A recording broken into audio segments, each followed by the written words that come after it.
جہانگیر ترین نے علی ظفر کی رپورٹ سامنے لانے کا مطالبہ کر دیا۔ بولے قیاس آرائیاں ہیں کہ علی ظفر نے زبانی رپورٹ دے دی اور رپورٹ میرے لیے مثبت ہے۔ بہت دن گزر گئے، اب تک انصاف مل جانا چاہیے۔ سیاست نہیں، انصاف کیا جائے۔ کچھ باتیں ایسی ہیں جو میڈیا پر بیان نہیں کی جا سکتی۔ سندھ میں پانی بحران پر جعلی رہنماؤں کا پارا ہائی۔ پیپلز پارٹی نے وفاق کے خلاف احتجاج کا اعلان کر دیا۔ 3 جون کو لاڑکانہ میں احتجاج کیا جائے گا، 5 جون کو ٹھٹھا اور 9 جون کو سکھر میں مظاہرہ ہوگا۔ نثار کھوڑو کہتے ہیں پانی کے مسئلے پر وفاقی حکومت ٹس سے مس نہیں ہوئی، پانی چوری پر ارسا بھی خاموش ہے۔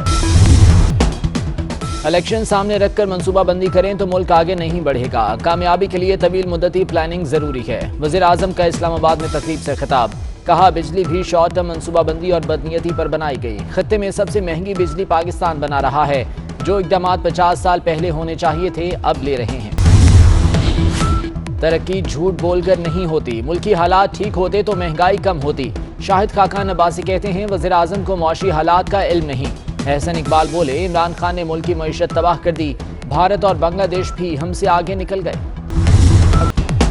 پیپلز پارٹی نے آزاد کشمیر میں الیکشن ملتوی کرنے کی تجویز مسترد کر دی۔ راجہ پرویز اشرف کا کہنا ہے کہ عام انتخابات کا اعلان ہو چکا، حکومت کو الیکشن میں شکست نظر آ رہی ہے، ووٹرز لسٹ میں جعل سازی کی جا رہی ہے، حکومت انتخابات کو ہیلے بہانے سے چوری کرنا چاہتی ہے۔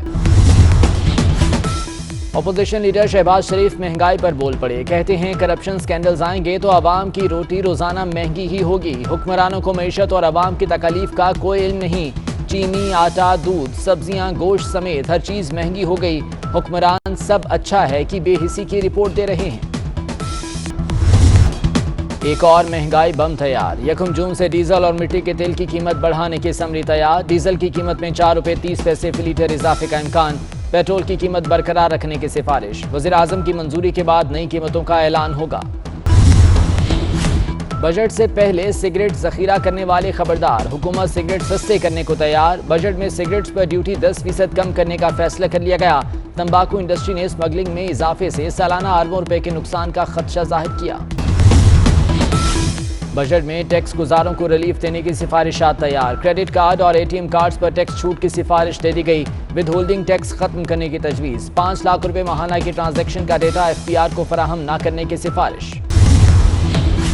کورونا پر قابو پانے کا مشن، وزارت خزانہ نے 1 کروڑ کورونا ویکسین کی خریداری کی منظوری دے دی۔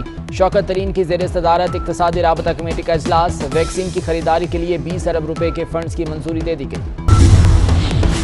18 سال سے زائد عمر کی ویکسینیشن شروع کرنے کا فیصلہ، 3 جون سے رجسٹرڈ افراد کی ویکسینیشن ہوگی۔ وفاقی وزیر اسد عمر کا کہنا ہے کہ وفاق مفت ویکسین فراہم کر رہا ہے اور کرے گا۔ اس سال 7 کروڑ افراد کو ویکسین لگانے کا ہدف ہے۔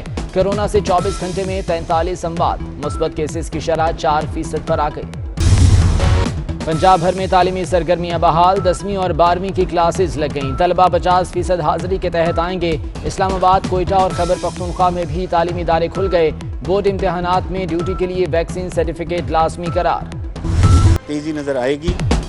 گوادر پورٹ مکمل طور پر فعال، سامان کی ترسیل کے لیے آن لائن بکنگ کی سہولت کی جا سکتی ہے۔ Chairman CPEC authority general retired Asim Saleem Bajwa نے خوشخبری سنا دی۔ کہتے ہیں گوادر فری زون فیز 2 پر کام جاری ہے۔ گوادر شہر کی ترقی میں مستقبل میں تیزی آئے گی۔ پانی بحران حل ہونے لگا، شمالی علاقہ اور اسکردو میں برف پگھلنے کا عمل تیز۔ ارسا کے مطابق تربیلا ڈیم میں پانی کی سطح ڈیڈ لیول سے 5 فٹ بلند ہو گئی۔ آبی ذخائر میں پانی کا ذخیرہ 7,11,000 ایکڑ فٹ۔ اسلام آباد میں بارش اور ژالہ باری، مری میں بھی کالی گھنگور گھٹائیں، ٹھنڈی ہوائیں اور بارش، بادل برسنے سے پیڑ پتے وادیاں دھل گئیں، گرمی کا زور ٹوٹنے سے موسم خوشگوار۔ گجرانوالہ اور حافظ آباد میں بھی بادل جم کر برسے۔ لاہور میں آندھی سے مختلف علاقوں میں بجلی غائب ہو گئی۔ سرفراز احمد کو بھی ابوظہبی کے لیے اڑان بھرنے کا پروانہ مل گیا۔ آج رات روانگی کا امکان۔ کراچی سے 5 اور لاہور سے 12 افراد UAE پہنچ گئے۔